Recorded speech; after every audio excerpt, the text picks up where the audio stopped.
नमस्कार, दृष्टि आईएएस के इन न्यूज प्रोग्राम में आपका स्वागत है। आज के इन न्यूज का टॉपिक है आईटी एक्ट नियमों में बदलाव, आवश्यकता और प्रभाव।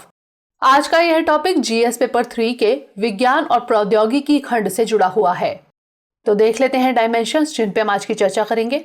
सबसे पहले खबर पर नजर डालेंगे, नए नियम क्या हैं वह जानेंगे। सूचना प्रौद्योगिकी यानी आईटी अधिनियम 2000 के बारे में जानेंगे। बदलाव की आवश्यकता क्यों है वह समझेंगे। प्रभाव, निष्कर्ष और अंत में रहेगा आपके लिए प्रश्न।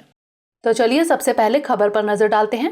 सोशल मीडिया प्लेटफॉर्म्स यानी फेसबुक, ट्विटर और इंस्टाग्राम आदि तथा डिजिटल न्यूज आउटलेट्स के लिए नए इंटरमीडियरी गाइडलाइंस और डिजिटल मीडिया एथिक्स कोड नियम 26 मई से लागू हो गए हैं, जिसके बाद से ये चर्चा में हैं। इस संबंध में फरवरी में दिशा निर्देश जारी किए गए थे, जिनके तहत सभी सोशल मीडिया प्लेटफॉर्म्स को ग्रीवांस रिड्रेसल मैकेनिज्म बनाना पड़ेगा, जिसमें कि एक रेजिडेंट शिकायत अधिकारी, चीफ कंप्लायंस ऑफिसर और एक नोडल कॉन्टैक्ट पर्सन की नियुक्ति करना शामिल है। अब जान लेते हैं कि नए नियम क्या हैं।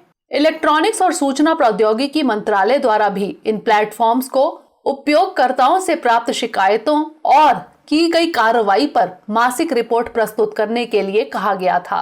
इसके अलावा इंस्टेंट मैसेजिंग एप्स के लिए भी संदेश के प्रथम प्रवर्तक यानी फर्स्ट ओरिजिनेटर को ट्रैक करने हेतु प्रावधान करना था। यदि नए नियमों में से किसी एक का भी पालन नहीं किया जाता है तो सूचना प्रौद्योगिकी अधिनियम की धारा 79 के तहत सोशल मीडिया मध्यस्थों को प्रदान की जाने वाली क्षतिपूर्ति खत्म हो जाएगी। इसके अलावा आईटी नियम की धारा 4 क के तहत महत्वपूर्ण सोशल मीडिया मध्यस्थों को एक मुख्य अनुपालन अधिकारी यानी सीसीओ नियुक्त करना अनिवार्य है, जो मध्यस्थ द्वारा उचित परिश्रम आवश्यकताओं का पालन करने में विफल होने पर उत्तरदायी होगा। अब समझते हैं कि आईटी एक्ट की धारा 79 क्या है। आईटी एक्ट की धारा 79 कतिपय मामलों में मध्यवर्ती को दायित्व से छूट देती है, अर्थात इसके अनुसार किसी भी मध्यस्थ को उसके प्लेटफॉर्म पर उपलब्ध या होस्ट की गई किसी तीसरे पक्ष की जानकारी, डेटा या संचार लिंक के लिए कानूनी या अन्यथा उत्तरदायी नहीं ठहराया जाएगा। दरअसल आईटी एक्ट की धारा 79 के तहत इन्हें इंटरमीडियरी के नाते लायबिलिटी से छूट मिली हुई है। अगर ये कंपनियां इन नियमों का पालन नहीं करती हैं, तो इनका इंटरमीडियरी स्टेटस छिन सकता है और ये भारत के मौजूदा कानूनों के तहत आपराधिक कार्रवाई के दायरे में आ सकती हैं। धारा 79 के तहत दी गई सुरक्षा तब प्रभावी नहीं होगी जब मध्यस्थ को सरकार या उसकी एजेंसियों द्वारा सूचित या अधिसूचित होने के बावजूद प्रश्नाधीन सामग्री तक पहुंच को तुरंत हटाया नहीं जाता है। मध्यस्थ को इन संदेशों या अपने मंच पर मौजूद सामग्री के किसी भी सबूत के साथ छेड़छाड़ करने पर उसे अधिनियम के तहत सुरक्षा नहीं मिलेगी। यह कानून 17 अक्टूबर 2000 को लागू किया गया था। यह अधिनियम इलेक्ट्रॉनिक लेन देन को प्रोत्साहित करने, ई कॉमर्स और ई ट्रांजैक्शन के लिए कानूनी मान्यता प्रदान करने, ई शासन को बढ़ावा देने, कंप्यूटर आधारित अपराधों को रोकने तथा सुरक्षा संबंधी कार्य प्रणाली और प्रक्रियाएं सुनिश्चित करता है। इसकी धारा 79 में कुछ मामलों में मध्यवर्ती संस्थाओं को देनदारी से छूट के बारे में विस्तार से बताया गया है।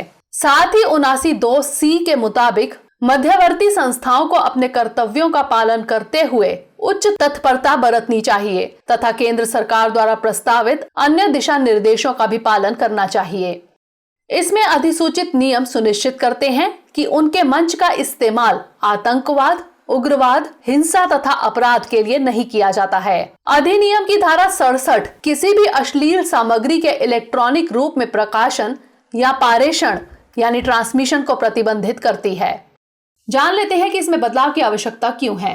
जब हम इस बदलाव की जरूरत के बारे में बात करते हैं तो हमें साल 2004 में हुए एक मामले को देखना होगा।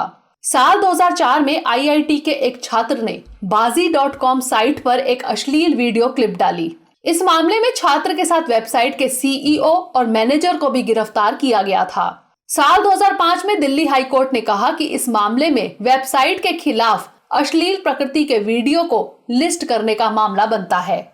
वेबसाइट के सीईओ को आईटी एक्ट की धारा 85 के तहत दोषी माना गया था। आईटी एक्ट की धारा 85 के मुताबिक अगर कोई कंपनी अधिनियम के तहत अपराध करती है तो उस समय कार्यकारी अधिकारियों को दोषी मानते हुए उनके खिलाफ कार्रवाई की जाएगी।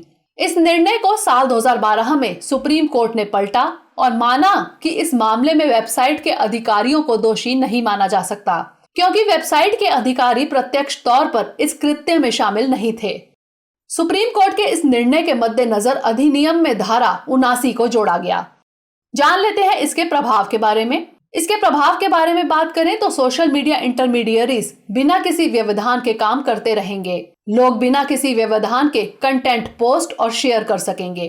ट्विटर, फेसबुक और इंस्टाग्राम जैसी सोशल मीडिया कंपनियों ने अब तक रेजिडेंट ग्रीवांस ऑफिसर, मुख्य अनुपालन अधिकारी और एक नोडल संपर्क व्यक्ति की नियुक्ति नहीं की है, जबकि घोषित नए नियमों के तहत ऐसा जरूरी है।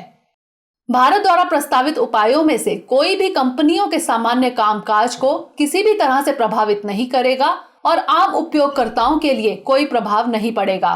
कंपनियों को देश के कानून का पालन करना होगा। ऐसे में जान लेते हैं कि निष्कर्ष क्या होना चाहिए। वर्तमान में न सिर्फ दुनिया बल्कि भारत भी जिस तेजी के साथ डिजिटलीकरण और सोशल मीडिया के इस्तेमाल की ओर बढ़ रहा है, तो ऐसे में जरूरी है कि इनके उपयोग तथा लोगों की सुरक्षा के भी पुख्ता इंतजाम किए जाएं। सोशल मीडिया के निरंतर बढ़ते इस्तेमाल से इनके जरिए होने वाले विभिन्न शोषणों की समस्या भी आए दिन सुनाई पड़ती रहती है।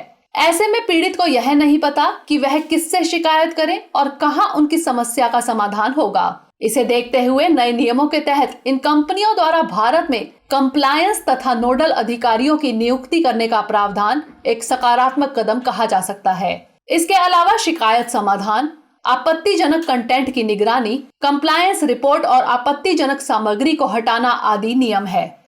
कई सोशल मीडिया कंपनियां भारत में काम तो करती हैं, लेकिन दिशा निर्देशों के पालन के लिए मुख्य कार्यालय से हरी झंडी का इंतजार करती हैं। इनमें से ज्यादातर के अपने खुद के फैक्ट चेकर होते हैं, जिनकी ये ना तो पहचान बताती हैं और ना ही तथ्यों की जांच का तरीका। इसके अलावा कई बार इन साइट्स पर डाले जाने वाले पोस्ट आपत्तिजनक होने पर भी इन कंपनियों के विरुद्ध कोई कार्रवाई नहीं की जा सकती है।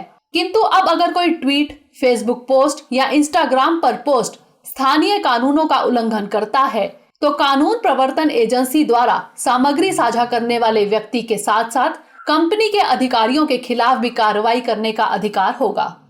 इसके विपरीत कुछ आलोचकों का मानना है कि इन नियमों के दुरुपयोग की संभावना को नकारा नहीं जा सकता है और ऐसी स्थितियां भी पैदा हो सकती हैं जहां इन कंपनी तथा इनके कर्मचारियों को बिना किसी गलती के जिम्मेदार ठहराया जा सकता है और नियमों का दुरुपयोग व्यक्तिगत लाभ लेने के लिए किया जा सकता है। आइए अब नोट कर लेते हैं आज का प्रश्न।